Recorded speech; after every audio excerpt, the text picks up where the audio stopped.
Mismo tiempo, uno está acostumbrado a que también hay un elemento humano, un elemento de falla en la administración de la energía en el país que contribuye a eso. ¿Cuánto de cada cosa? Es muy difícil de establecer, y me parece que quienes mejor se pueden acercar a eso son las personas que se dedican a estudiar el sistema energético argentino con más profundidad todos los días, cuando anda bien y cuando anda mal. Una de esas personas es Nicolás Zarceo, es un consultor en términos de energía de lo más prestigioso y serio que tiene el país, director de la consultora Economía y Energía, que está en línea con nosotros. Nicolás, ¿cómo te va? Aquí Ernesto Teremo. ¿Cómo andás? Hola, buen día a todos. ¿Cómo andás? ¿Bien? Bien, todo bien. Bueno, me alegra. A ver, ¿hasta dónde lo que pasó o lo que está pasando con la crisis en la provisión de gas es un problema climático o un problema de gobierno? Es un poco de todo, ¿no? Por un lado, tuviste temperaturas extraordinariamente bajas por un periodo relativamente largo, y después lo que hay es un componente de falta de planificación y cambio estructural en las condiciones de vaca muerta. A ver. Vamos por parte en términos de planificación. El line pack, que en castellano es la cantidad de gas que había en los caños, a fines de la semana pasada ya venía abajo. Venía abajo en parte por una exportación, por algo de exportación a Chile por encima de lo normal.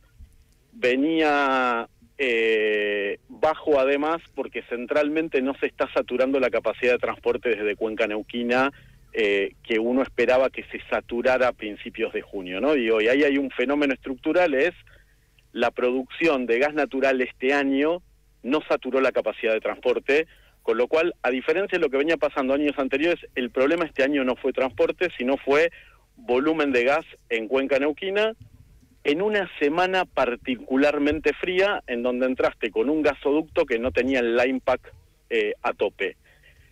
Lo que hay que resaltar es el nivel de consumo esta semana fue extraordinario y es un récord histórico, y en parte eso explica la falta de suministro, a lo que se sumó, que no es menor y es central en toda esta película, es la salida de dos de los principales yacimientos de producción de shale gas en Vaca Muerta el día sábado por problemas en la planta de tratamiento, ¿no? No obedece solo un fenómeno, es un conjunto, un encadenamiento de fenómenos que lo que te determina es la crisis de abastecimiento.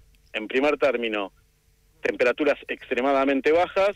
En segundo lugar, no saturación de la capacidad de transporte de gas natural desde Cuenca Neuquina. A ver, focalicemos esto segundo. ¿Por qué se produce esto? A ver, por un fenómeno no menor que es, vos en Vaca Muerta tenés dos tipos de producción de gas, la que viene asociada a la producción de petróleo y la producción específica de gas, es decir, yo hago un pozo para sacar gas. A medida que se fue desarrollando la producción de petróleo, lo que te pasó es que el volumen de gas asociado es cada vez mayor. ¿Eso qué te determina? Que por fuera del periodo invernal, en los meses de poca demanda, los pozos de la ventana de gas seco, que son los pozos puramente gasíferos, se empiezan a cerrar más meses al año porque no tienen demanda. ¿Esto qué te determina? Que la rentabilidad de la inversión en la ventana de gas seco es cada vez más baja. Entonces, ¿por qué? ¿Porque hace más calor y hay menos días de frío? No, porque tenés más gas asociado vinculado a la producción de petróleo, y en los periodos de baja demanda, porque hace calor, no tenés demanda. Entonces, hay parte de los pozos de gas que tenés que cerrar, los pozos asociados a la producción de petróleo no los podés cerrar, entonces cerrás los pozos puramente gasíferos. Entonces, esto lo que te determina es que la cantidad de pozos en la ventana de gas seco, digamos, se llama, que es la ventana donde se produce solo gas, son cada vez menos rentables, centralmente porque están abiertos o tienen demanda durante menos cantidad de meses al año. Está bien, pero entonces no te queda gas para proveer del gas que surge de las explotaciones de petróleo y de las cuales surge gas. No. Sí, te ayuda, pero te falta. Vos en el invierno necesitas todo el gas asociado a la producción de petróleo, más gas, shale gas puro de la ventana de dry gas. Entonces, como no es rentable tenerlo abierto todo el tiempo, no se pueden poner en marcha en los días cúlmines o más importantes, y entonces no hay suficiente gas para proveer cuando hay mucho frío. Exactamente, a ver, es poco el volumen que faltó para saturar, ¿no? No es que falta un volumen muy significativo, pero no saturaste capacidad de transporte, ¿no? Y esto lo que digo es un cambio respecto a los años anteriores, donde siempre el limitante fue la capacidad de transporte. Está bien, ahora vos cuando arrancaste dijiste falta de planificación. ¿Esto se puede revertir con planificación? Sí, no te lo va a solucionar mercado, y lo que vas a necesitar es alguna extensión del plan gas o algún mecanismo similar que te permita contractualizar volúmenes adicionales para el abastecimiento del invierno. ¿Algún tipo de subsidio que haga que una empresa privada o YPF explote un pozo que por ahí no es rentable, pero que te sirva como de reserva para tener gas, para que la gente se quede sin gas? No necesariamente subsidio, ¿no? Se puede trasladar a la demanda ese precio. Yo lo que digo es, vas a necesitar a una parte de los pozos de gas destinados solo al abastecimiento del pico de invierno, darles una remuneración que haga rentable el desarrollo de esos pozos para tenerlos abiertos 3-4 meses al año, dependiendo de temperaturas. Ahora, o sea, si vos fueras funcionario, vos dirías, bueno, en invierno, durante 3-4 meses yo necesito tales pozos abiertos, y entonces buscarías una fórmula económica para que eso sea rentable. Sí, que ya se buscó, el gobierno anterior contractualizó parte del pico de invierno. El problema es que nunca se terminó de contractualizar todo el pico de invierno. Lo que hay que aumentar es el pico de invierno contractualizado. Digo, no es nada nuevo, digo, Argentina lo hizo desde el plan Gasar a fines del 20 para acá.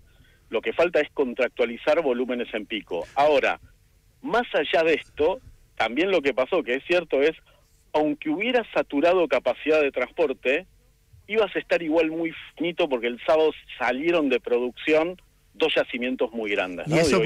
¿Y eso por qué?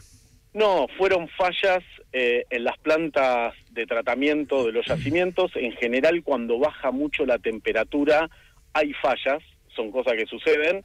Lo que tuviste, y esto sí tuvo muy mala suerte el gobierno, es tuviste 2 fallas en 2 yacimientos grandes justo al inicio de la ola invernal. Ahora, Nico, cuando ayer yo escuchaba a Flavia Rollón, y ella dijo varias cosas. Una que dijo, hubo un problema con el segundo tramo del gasoducto que no se terminó y eso hubiera aliviado, y hubo un problema que no se terminó una planta compresora, creo que dijo así, en Mar del Plata, que eso hubiera, cerca de Mar del Plata, que eso hubiera aliviado la situación de Mar del Plata.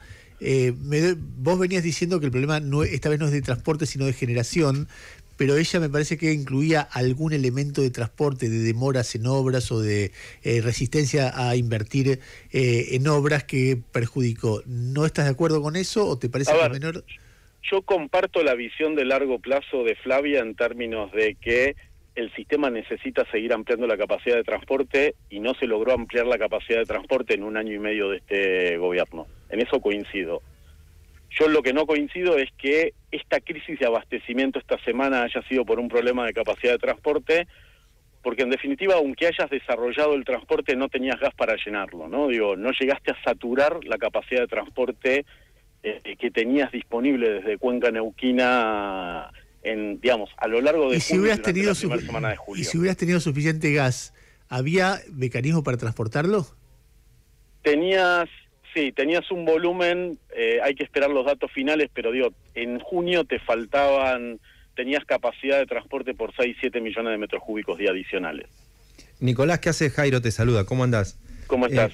2 preguntas. ¿Esto no pasaba desde hace cuánto, una situación así de abastecimiento de gas? Y la otra pregunta, si vos tenés proyecciones, eventualmente debe tener el gobierno, de cómo va a venir la temperatura, etcétera, etcétera, ¿no lo podés también suplir pensando en una importación extra de gas?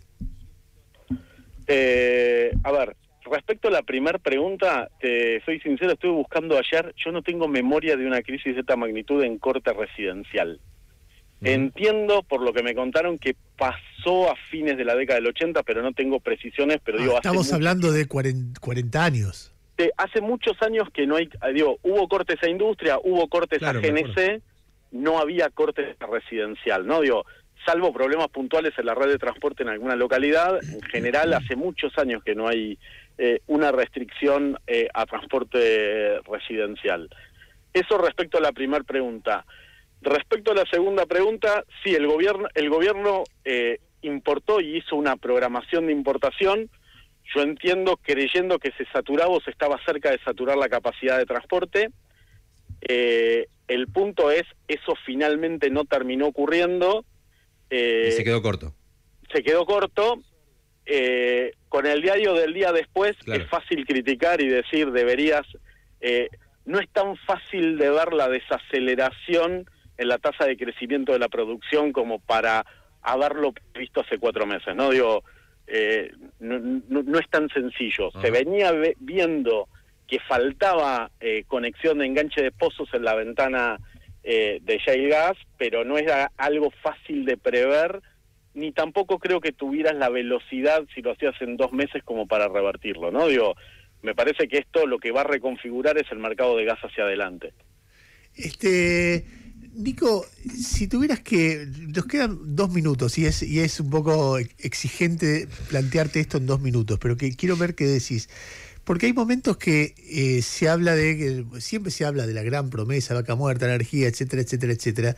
Y me gustaría, y en los últimos tiempos hubo algunos elementos que empezaban a poner en duda de eso. El crecimiento de producción, por ahí no un crecimiento tan esperado de la inversión, por ahí la salida de algunas empresas. ¿En qué punto estamos detrás de esa mina de oro? ¿Está a una velocidad realmente importante o ves algunos ruidos? A ver, la mina de oro venía expandiéndose al 30% anual acumulativo. Ese crecimiento se va a desacelerar, no se va a parar.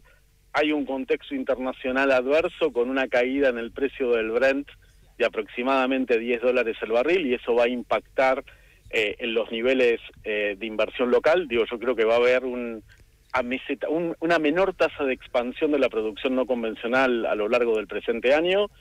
Esto no implica que Vaca Muerta no se va a seguir desarrollando y que no se va a convertir en una plataforma de exportación significativa de acá a fines de la década. Digo, yo creo que esa tendencia no se modifica. Y yo creo que el propio desarrollo de Vaca Muerta te explica la salida de las empresas, ¿no? Había un montón de empresas que se querían ir de Vaca Muerta a lo largo de la última década, y Vaca Muerta todavía no se había valorizado, era un muy mal negocio salir. Y ahora Vaca Muerta se valorizó y por eso están intentando salir.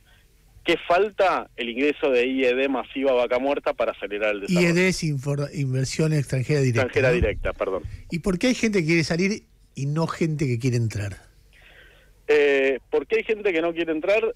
Yo entiendo que el problema general o central es todavía a nivel macroeconómico. Digo, todavía no está la salida del cepo, ni hay una estabilización percibida como perdurable por buena parte de las empresas.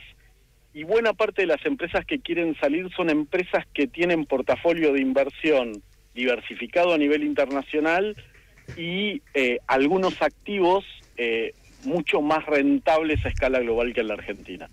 Me parece que está asociado centralmente a eso. Nico, te agradezco mucho la generosidad de estos minutos, siempre es recontra interesante hablar con vos. Te mando un abrazo y gracias. Gracias a todos, hasta luego. Era Nicolás Arceo, director de la